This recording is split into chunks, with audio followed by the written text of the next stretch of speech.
Hey everybody, I'm Amber. And I'm Maddie. And we're Witches Talking Tarot. And today we are talking about the lore of the first witches in different mythologies from across the world. And that is the lore, L-O-R-E, not the lure, L-U-R-E, like allure. Because yes, witches are alluring. We know this. Sorry, I started wearing lipstick, guys. I'm just enjoying it. Okay. I got a little too into character there. Apologies. I have to ask you about... You want to know what I'm talking about, you'll have to look at the YouTube, I guess. I have to ask about this Roast Master. We haven't played it yet. Is it mean? Game. I'm assuming it is. Okay, but my thing is, like, how can it be so mean if the game doesn't know you personally? Because you play with your friends who do know you personally. That's my guess. I don't know if I want to play it, but like I'm sensitive. That's what Santa got Corey last year. And as far as games go, that's pretty well, because like we haven't played it yet. Because when we've had friends over, like the friends that we play our games with, they have not seemed too interested in playing Roast. Right? I'm sensitive. Assume that we'll get the girls playing and it'll just be a family thing. Well, that's different because then you... each other, yeah. Well, I don't know. Then people get pissed. Yeah, that's going to happen. That's fine. Oh, that's yeah? Fine. Well, and I mean, like, I'm pretty sure that's why like, the friends don't want to play. Right, so, exactly. But we thought Santa thought it would be a funny game. Santa thought. But Santa is not the first witch. However, the god Veles, who is associated with Santa from the Slavic pantheon, he is associated with the lore of the first witch in the Slavic lore. And what is that, Amber? Amber did more research than I did, so I'm just going to be like, and what is that? Yeah, keep going. Okay, I thought there was going to be more to find, too. So, like, there's anyway, we'll get there. But, okay, so this is what enticed me to want to do this episode. So, the tale of the first witch in the Slavic lands is that a girl, and I have decided that she is going to be called Nadezhda because my oldest daughter was supposed to be named Nadezhda and we were going to call her Nadia. Uh-huh. Yes. But then about, I don't know, less than 2 weeks before she was born, somebody called my in-laws, laughed at the name Nadezhda Abriel, and so Corey was like, yeah, we have to change the name. Like, my family laughed at it. I'm so sorry. You have sunflowers on that broom. I do. That is so shit! Good. I know. I didn't even notice. We've been looking for sunflowers everywhere. They're nowhere because it's the winter season. Well, that's right. I have a fucking fabric. I have a fabric with sunflowers on it. It's blue with sunflowers on it. Oh my God. That's not at my house. I gave it back to you. Oh. Okay, because I had it for a little bit. No. I gave it again? Yes. Okay. I thought I had it, but I have a different blue one that I have to give to you. It looks like it has evil eyes. It is one from Hawaii. Yes, it is folded and put away safe. I promise. I believe you. Obviously, I'm not missing it. Yeah, so, right. Yeah. Yeah, anyway, I got tapestries going. Amber and I have been looking for sunflowers everywhere because we're working on like a little project for ourselves. Yeah. And at least Melissa, who's our number one patron. She was the first one. Hey, we love you. We love you all 4 of you. Just Melissa was just like getting that little. Anyway, go ahead. Anyway, I'm just really excited about it. So we've been looking everywhere for sunflowers. Oh my God, I forgot about my cloth and everything. Like, what the fuck? How are we over here looking everywhere for sunflowers? I've got them in my house. And they're everywhere. There's sunflower in that pumpkin. What a waste of time. Oh, we had fun. We did. We really did have fun. Dollar Tree is classic. Dollar Tree Plus is nice. Dollar Tree Plus. But anyway, as Amber was saying, the first witch. Nadezhda, who we will call Nadia because that is what I was going to do, is name my daughter Nadezhda and call her Nadia.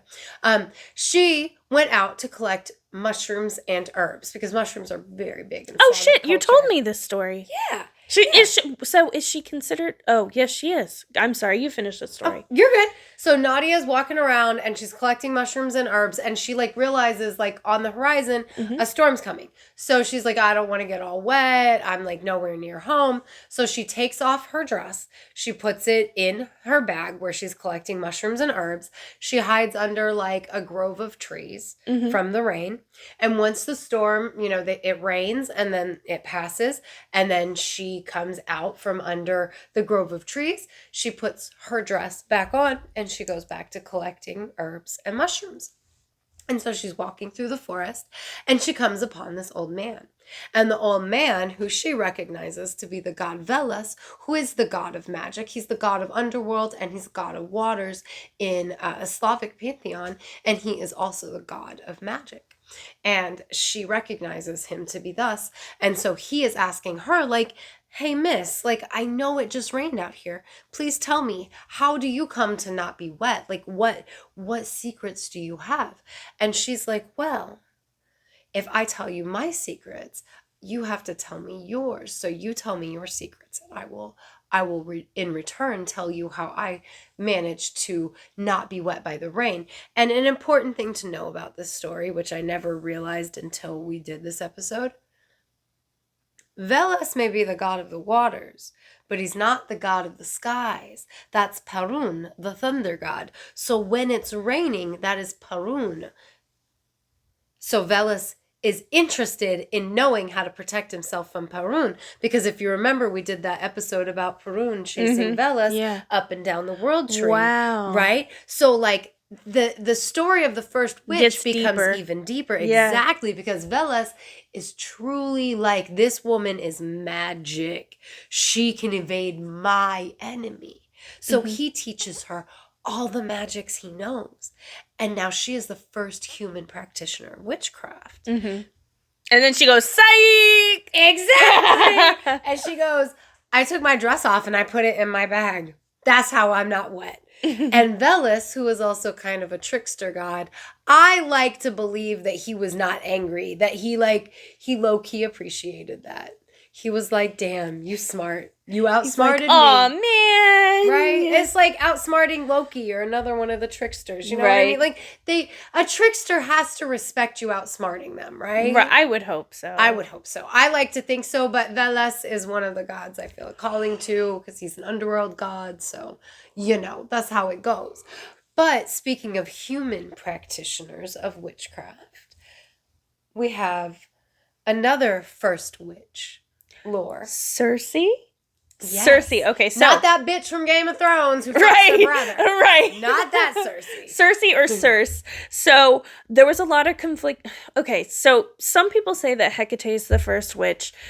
Some people say Circe is the first witch. I would say Circe would be the first witch because she's on the earth and she is not necessarily mortal because she's like a demigod, I think. Right, and also, or she's a goddess, but she's a goddess, but she was also adopted from Asia Minor, so she's not necessarily Greek origin. Right, She's from so Cersei would be the first witch in Greek well, origin. and Hecate is a goddess. So yes. I feel like when I say witch, I mean practitioner on the you know what I mean? Yeah, the reason that I don't discount Hecate as and maybe Hecate is like one of the first witches, period. Yeah, like first witches, period. Because, she comes from Asia Minor, so, like, all of the Eastern, whatever, like, that would be the first. So, like, in a way, Hecate would be one of the very first witches. Right. Right? But, like, from the Greek pantheon, it would definitely, or from Greek mythology, Cersei would definitely so Cersei's parents are Helios and somebody else. I can't remember. I think it starts with a P. It's like it's a minor goddess. I apologize. I don't mean that hatefully. I just mean you're not in the top, 8, 9? Is that rude? No, yeah, well, it's kind of like, I don't mean to be rude, but let me just dig my hole a little deeper. Am I being rude? I don't okay. No, by like just being like, you're not in the top, whatever. I just thought oh my God, I did not mean it like that. I just mean like everybody calls them like the eight Olympians. Right. Everybody else is a minor god compared when you're like to the major. We got the major arcana, and then we got the minor. Yes, exactly. So still important, but just no. I just thought it was so one of the things that I read was like Hecate was her mother. Like that's not confirmed. Like the parentage, her father is definitely Helios. Okay, so goddess wise, I would say Hecate would be the first witch on this earth. I would say it's obviously Circe, and she's a sorceress. She lives on an island. She's best known for seducing men into coming onto her island, and when they do, she turns them into swine. Oh my God, I just realized there's a fucking island, a beach full of pigs. Yeah. Yeah. You know what I'm talking about? Oh my gosh, you can go. Yeah, like that's one of my favorite tales out of the Odyssey. Really? The turning the pigs. And, yes. I love it because you know what? It's very Willow. You remember that scene in Willow? Oh my God, I love it because they got like the little brownies and they show the baby pigs. Yes. That was so cute. But oh my God, I love that scene. I do. There's where they all turned to win. Somebody made a meme out of that scene with like the two little guys and the pigs in the background. I don't remember what it was, but it's just so cute. You're all pigs. But anyway, I'm pretty sure Odysseus like. How does he get her to turn them back? He is holding something that's like a gift from like Helios himself, her father, I thought, right? I don't remember. Like what I remember, my takeaway is that Circe, she's like hot to trot and she's got all these sailors at her little disposal. Yes. And so she's like, well, guys, why don't you come over here and I'll share all this fine, fabulous drink with you, and I'll share my house with you, and I'll do all this lovely southern hospitality for you.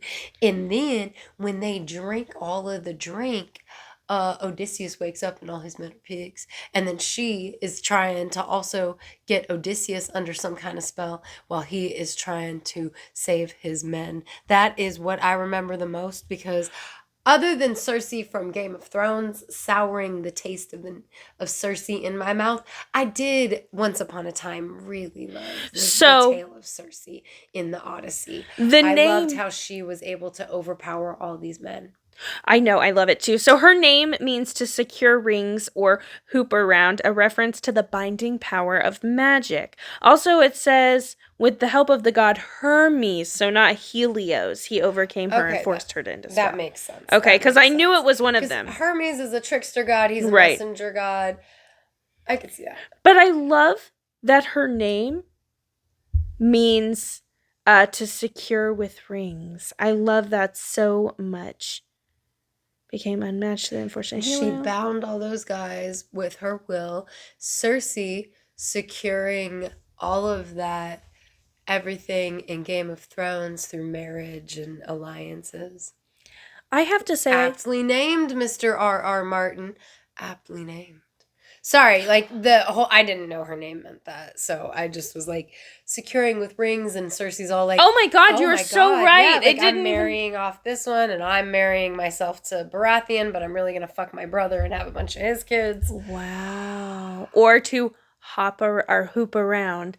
Circe definitely did that. Circe from Game of Thrones, I mean. She did. Anyway, I love Circe. She's my favorite, like, quote unquote first witch. But I as somebody who follows the goddess Hecate, I do love her too. Yeah, and I mean, honestly, because she comes from Asia Minor, like, I was reading up more about her on Hecate's Night, and it said that, like, she was most likely originally worshipped by a group of people called the Carians from Asia Minor, and then she moved over to Bulgaria and Turkey, Slavic lands, and then into Greece, and was big in Thrace. So I found that very interesting about her journey through the world. All maybe in one night on Hecate's Night. I don't know. I just thought that was funny. But I do like because Hecate is the goddess of witchcraft and in the Greek pantheon. Before she made it to the Greeks, she wasn't necessarily associated with straight up witchcraft. She was associated with wilderness and childbirth, which, those things, like, that's so...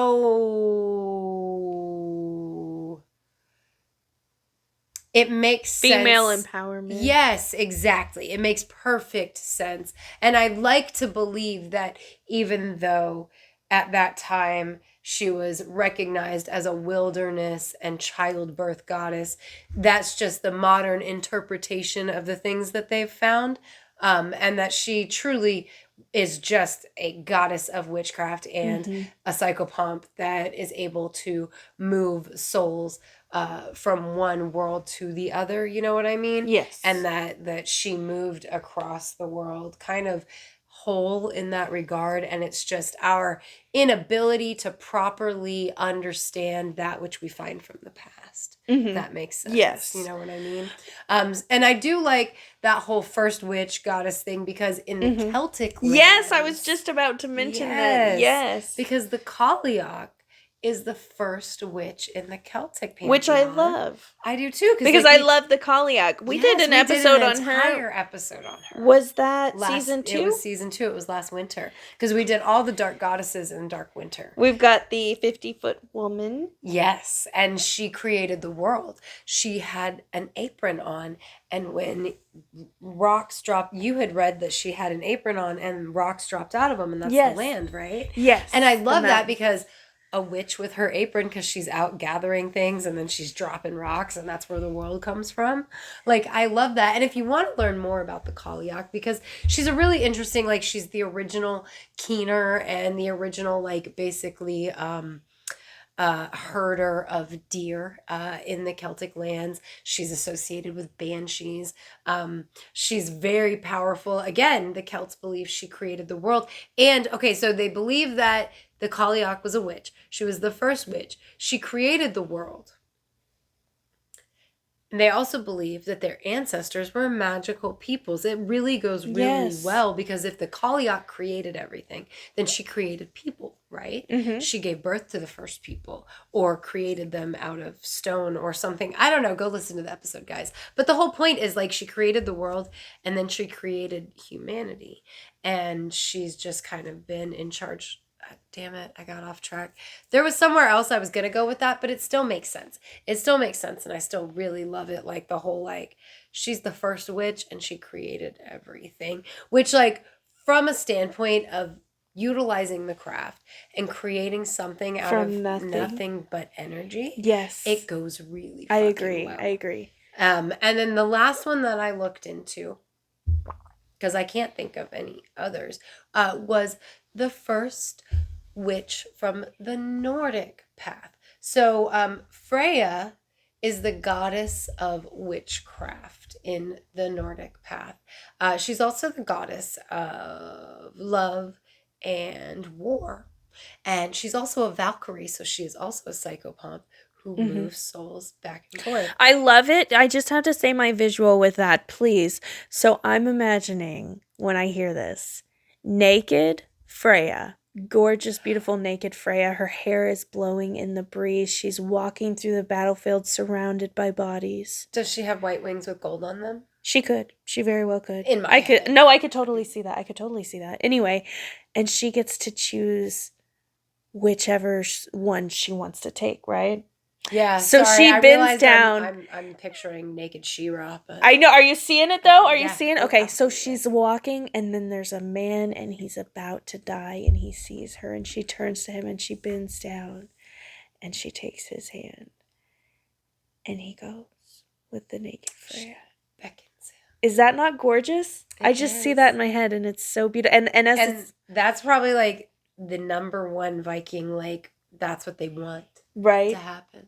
Naked Freya. But then coming you've to also collect got them. her husband who's walking and collecting those to take them to Valhalla. Valhalla. So I imagine it's it's like you're wanting naked Freya, but you get naked Odin. Like, no, I'm just kidding. He's wearing a black cloak. Like, That's so funny because I was like, I do not. No, picture he's Odin not naked. Yeah. But even though Freya is the goddess of witchcraft, she is not the first witch. Okay, so there's a lot that I don't know about Norse. Like we've discussed before that it's got, very like, confusing sometimes. they have such a broad and like understanding that they have some similar beliefs to the Celts with like they are descendants of some of these magical peoples. Sorry.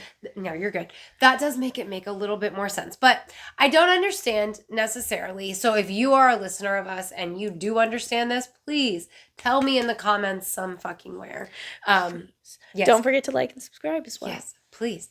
But there's the Aesir and the Vanir. Now, the Aesir are the ones that I know that I'm most familiar with. Like, that's Thor and Odin. Loki. Freya is actually a Vanir, and she brought witchcraft to the Aesir from the Vanir. But let's rewind. So during the war ring between the Aesir and the Vanir, there was a woman named Gulaveg. Anyway, she plays a huge important part in the vulva and not vaginal part. I know. I was like, wait. Yeah, it's like the vulva and the Volspar or something. I don't know. It's like Eddas or different than the Eddas, but similar to the Eddas as far as like where they play into like Nordic belief systems and mythologies, right? Okay, so this woman was somehow very important in the warring between the Aesir and the Vanir. And the Aesir, so that's Odin and his crew, they speared her and she survived. They killed her and burned her 3 times. 3. Each time she was reborn. And when she was reborn on that magic number 3, I know, I'm like, let that be the thumbnail.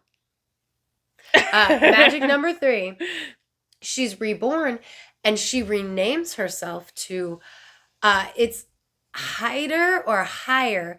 Now the reason I say Hyder is it's like HEI and then that like weird little D looking thing and an R. But it's like a backwards D. Right, it's like a yeah, and I don't know how to read that letter. Wait, that's but a I was B. listening. Yeah, I don't know. It's like a curvy D, almost like it's not the way we make a D. Right. It's the way like I write a D, but it's not the way that most people write a D. Right.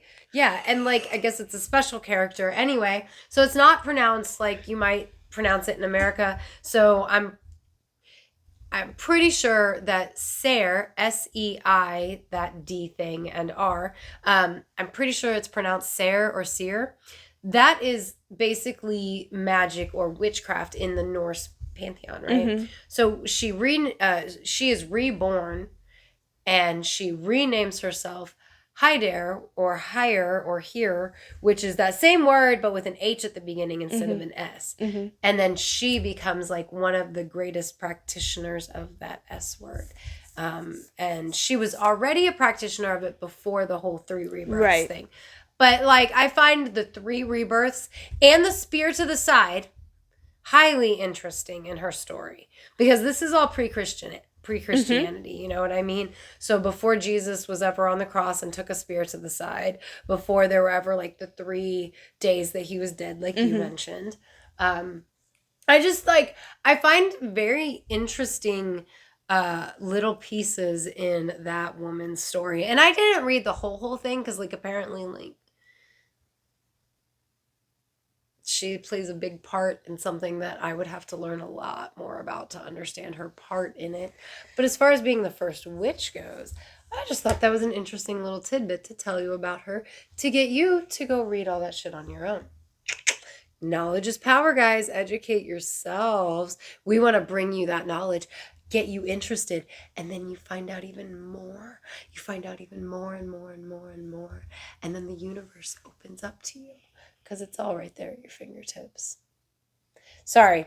No, it's okay. Fun. It's okay. I have no idea. Like, I'm like, is this long enough to be a full episode? I can't. I think I think it's a full episode. I think it's definitely a shorter episode, but there wasn't much to begin with. Well, like, okay, so there wasn't much to begin with, but from a pop culture standpoint, what was the first witch that you ever watched? Do you remember? The Wizard of Oz. I think that's a lot of people too. I don't think that's just me. Yeah, absolutely. Definitely The Wizard of Oz. Unfuck that bitch. She was rude. I am pretty sure mine would have been Mama Fortuna in The Last Unicorn. Bryson loves that movie. I love that movie. It's sad. Santa's putting a Last Unicorn tarot deck in my stocking. Okay, you said Santa's pudding, and I was like, that sounds delicious. I thought you were going to say, like, a dessert or something. I was like, is there a dessert in this movie? No. I didn't know Santa was even in it. Like, no. I love that movie. I don't blame Bryson. Bryson loves it very much. I just think it's sad. It is sad. Look, I have come to realize that a lot of the things that I watched as a child, like Secret of NIMH. Yeah, that shit's sad, but so good. I want to watch that with my son, but I think it'd scare him. Both of those. The Secret of NIMH would terrify him. Yeah, I think so. I mean, The Secret of NIMH is dark as shit. I love that movie. But I was watching it when I was young, but he's different than me. Yeah, like I was watching it since a very young age, watching The Last Unicorn from a very young age, The Labyrinth from a very young age. I watched a lot of things that have heavy and or sad subject matter, and I actually, to a degree, picked up on it. Like, whenever the lady, what's her face, the main character, the last unicorn in human form, and she's like, I can't stand this body, I can feel myself dying, because unicorns are immortal, and she was now in a mortal body. Because, the wizard disguises her so that the guy that's killing all the unicorns won't know that she's the last one, so that he can send the Red Bull to kill her. But also, like, ew, don't drink Red Bull. You're killing the last unicorn, guys. Speaking of, like, dead unicorns, you know what fucking sucks when that unicorn got shot in that movie with Tom Cruise? Isn't that... Legend? Oh my God, because I almost said, isn't that called Unicorn? I just have to say, like, cinematic masterpiece. The lady's reaching for the unicorn, right? And the unicorn's I hate it every time. Like, you say that, and now I'm thinking Never Ending Story. Atreyu! Dude, fuck that. I could never watch Never Ending Story with my son. Oh God! No. I remember watching that, and I remember being fucked up when that horse died. Oh, God. She's like, sad. And you know what the fucking mom told me when I was crying, sobbing my eyes out? I'm pretty sure I remember her saying this. I was young, so if I'm wrong, I'm sorry, Mom. But I'm pretty sure she said, "Don't let the swamp of sadness get you." Bitch! That's not fucked up! Is that not fucked up? Oh! Why would you say that? Oh! Like, as an adult, I can't watch that movie without fucking crying. Like, I can sometimes get through The Last Unicorn without tearing up. Never Ending Story, though? Damn. More like never fucking watching again because it's so sad. And it's on HBO, and my husband and I have seen it. My husband hates it, too. He doesn't like it either. We're both like, fuck that shit, it is so sad. My husband and I love that movie. But, I mean, like, we watched it so I think it was the first movie that really devastated me. Was when the horse died. Because... what the fuck? That was just sad. It wasn't even a good death either. It was slow. And horrific. That was probably the first movie that devastated me. I'm trying to think. You think so? I really think that was the first movie. Like, again, like, that's one of those that as an adult, I don't watch. Like, I will still watch Labyrinth whenever. I'll still watch Last Unicorn. But, like, Never Ending Story. I want to watch it again because I haven't watched it for like a decade at this Same. point. Yeah. But it's the horse scene. And like also like that Sphinx thing is terrifying and stuff. Like there's scenes that are like that shit's legit scary. Well, and like I had watched a behind the scenes. Why'd y'all make that a children's movie? A behind the scenes thing on HBO, and they were talking about why movies like that are like actually more fucking terrifying, and it's because they didn't use CGI, they used practical shit. So that's a real flying dragon. Maybe he's not really flying. Falcor. But that's really what the fuck. Dude, I wanted a Falcor so bad. He looks like the softest thing in the world. I feel like something sad happened with him too. Or maybe it's just the whole Falcor, movie. You know what? I know why I don't point, like the movie. I know why I don't like Falcor. Muppet thing. Yep. That's what it is. That's why I can't watch it. I wonder if the Muppet thing has to do with their facial movements, because I think Falcor's so. facial movements are fucking weird. It's like slow and yeah, I think that's what it is. Because like I was just sitting here and you mentioned him, and I started thing. He's pretty creepy. Like, you know what? There's like several Muppety things. Yeah, I think that's why I'm not a big fan. Because like you that mentioned might be why you're afraid of Muppets. Period. Oh my fuck! No, I think it's the Dark Crystal. Nah, maybe. I do think it was the Dark Crystal. So or I haven't seen it. The only Muppet movies I allow myself to watch are the scariest ones, which is A Christmas Carol and Muppet. No, fuck that one. That was too scary. It's got Tim fucking Curry in it too, so it's like a double whammy. I was like, that's not the right name. It's a double whammy for me. That was too much. I know this is gonna bother you. Oh God! Tim Curry was fucking hot when he was younger. He looks like he'd stab you. In a bad way, Amber. In a bad way. I gotta look at my mind because I was like, his mouth kind of looks like he'd eat you, but in a good way. Okay, I gotta look at like so one of my friends on TikTok, they follow like a Tim Curry fan page, and it's like it posts little videos or whatever, and there was like him doing like his stand up routine. Okay, like, you know what? 70s. Not attractive to me, but I don't know why the fuck I looked him up, because he's Miss Hannigan's brother on the OG. Oh, he is. Easy Street Rooster. Annie, yeah, there he is. So I guess he's kind of cute, like there. Yeah. And I would rob a bank with him. He's creepy and unsettling as a full-grown man, but as like a 20-something, he's actually attractive. Well, he really does look like a motherfucker from the 20s. He does. He really does. Plays it well. And like he has an amazing singing voice. I mean, yeah, he really does. Anyway, but he does. Like, I love his song. Like in Annie, my favorite songs are "Little Girls," because I love that song so much. It's my fucking favorite, and "Easy Street." So I guess the two of the most horrible songs in the movie are my favorite. But I just loved Annie. I like the one about Slippin' or Mickey Finn. I love that song. Oh yeah, it's a hard life. I just like the Little Girls ones because I realize.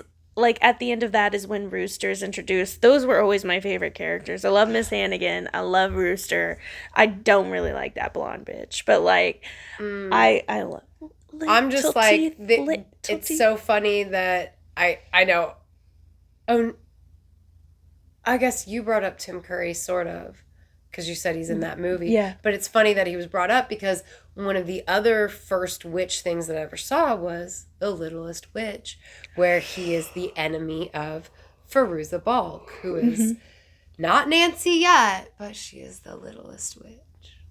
I love that. And that brings it back full circle to First Witches, right? Right. All right. Well, if you're watching us on YouTube, don't forget to like and subscribe. And comment. Tell us, what was your first introduction to witches in pop culture? We want to know. Your favorite witches want to know. So, like, just tell us. It's cool. It's cool. You can take the time. We are also on Instagram at Witches Talking Tarot. And we are on the X at Classiest Witches. So... thanks for coming to sit with us, Espel. Bye.